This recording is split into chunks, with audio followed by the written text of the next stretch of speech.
আমরা এখানে আসছি আইকনিক সেন্টার সেলুন, এটা বিডি ইমরানের। আমরা অনেক আপনাদেরকে পাবলিসিটি করেছিলাম, মিশা সওদাগর আসবে, শিবা শানু আসবে, ডন আসবে, আমি আসবো, আমরা কথা দিয়েছি।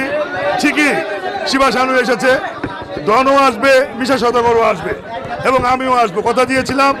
এবং সবাই জাতি জানছে যে আইকন সেলুনে সবাই আসবে, আমরা আসছি। আশা করি আরও 3 জন আসবে। আপনারা সবাই দোয়া করবেন এই আইকন সেলুনের জন্য। বাংলাদেশে আমার মনে হয় এত বড় পাবলিসিটিতে, এত বড় বিজ্ঞাপনে, এত বড় সেলুন উদ্বোধন আজও বাংলাদেশে হয়নি। এটা বিডি ইমরান দেখিয়ে দিয়েছে যে না, আইকন সেলুনে যে মানুষ এত ইউটিউবার, এত ভক্ত ওর, এবং সাকিব খানেরও মনে হয় অনেক ভক্তরা এখানে আছেন। আমি আবার সাকিব খানের পক্ষে সবসময় থাকি, সাকিব খান আমার লোক। সাকিব খানও জানাচ্ছি, সবাইকে জানাচ্ছি আন্তরিক ধন্যবাদ। আপনারা এখানে আসছেন অনেক কষ্ট করে, 5টা এসি চলছে, তারপরও মানুষ যাচ্ছে না। গরমে মানুষ মানে ভিজে গেছে, দরজা মানুষের ঢোকার জায়গা নাই। পুরা রামপুরের রাস্তা বিকল, মানে বিশাল লাইন ধরা মানুষ, পাবলিক নিচে। তা আপনারা যেভাবে সাড়া দিয়েছেন, আশা করি এই সেলুনেও আপনারা যেভাবে পাবলিসিটি করবেন, যাতে এই সেলুনে ওরকম ভরপুর লোক থাকে। ইমরান জানি সুন্দরভাবে এগিয়ে যেতে পারে এই সেলুন নিয়ে, সবার কাছে এই প্রত্যাশা করছি। এবং আমার শিল্পীরাও, আমার যারা শিল্পীরা আছে, তারাও এই সেলুনে ইনশাল্লাহ সবাই, আমি ডিক্লেয়ার দিয়ে যাচ্ছি, আমাদের আর্টিস্ট, চলচ্চিত্র শিল্পীর আমি কয়েকজন নাম ওকে লিখে দিয়ে গিয়েছি, ওদেরকে আসলে ফ্রি সার্ভিস দেওয়া হবে ইনশাল্লাহ ওদেরকে।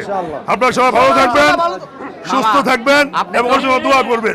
মামা, আপনি তো আমি যাকে চাইছি তাকে নিয়ে আসছেন, তো শাকিব খানকে আমার সেলুনে কবে নিয়ে আসবেন? আচ্ছা, ও তো দেশে নাই, ও তো বিদেশে আছে। আমি আপনার চেষ্টা করব শাকিব খানকে এখানে একদিন আনতে। সবার জন্য দোয়া করবেন, আমাদের জন্য দোয়া করবেন, শাকিব খানের জন্য সবাই দোয়া করবেন। সে জানি আরো যে বড় উপরে উঠছে ইনশাল্লাহ, ওকে জানি বলিউডে জানি চান্স পায়। আপনার এই দোয়া ওর জন্য করবেন সবাই। সিনেমা অলরেডি শাকিব খান করছে, তো এই বিষয়টাকে আপনারা কিভাবে দেখেন? শাকিব খানের যে অনেক উচ্চতায় বাংলা সিনেমাকে নিয়ে যাচ্ছে, এই বিষয়টাকে কিভাবে দেখেন? এটা আমরা মানে বাংলাদেশে একটা ইতিহাস করেছে সে, যে বোম্বে থেকে ছবি, এই প্রথম বাংলাদেশে বোম্বে থেকে সার্ভারে সারা বিশ্বে ছবি চলছে, এই প্রথম। ও তো দেখাই দিল, আল্লাহর রহমত আগামীতেও আমরা আরো ভালো ভালো ছবি ওর কাছে আশা করবো ইনশাআল্লাহ। আপনার কাছে কি মনে হয় শাকিব খানের এই অবস্থানটা আর কেউ বাংলা সিনেমায় পূরণ করতে পারবে কিনা? অবশ্যই, আর কেউ পারবে কিনা জানি না, যদি চেষ্টা করে অবশ্যই হবে। এবং ওর মতো চেষ্টা করতে হবে, ও তো যেভাবে চেষ্টা করছে সেভাবে চেষ্টা করলে অবশ্যই হবে। আর আমি মনে করি আমাদের দেশে আরো হিরো আছে, যদি ওদেরকেও কামে লাগানো যায় ভাবে, ওরা ওরকম ভালো গল্প পাইলে ওরাও উঠতে পারবে, আমার এই আশা। সবাই ভালো থাকেন। ইন্ডাস্ট্রিতে শাকিব খানের মতো এরকম শাকিব খান কতদিনে জন্ম নিতে পারে?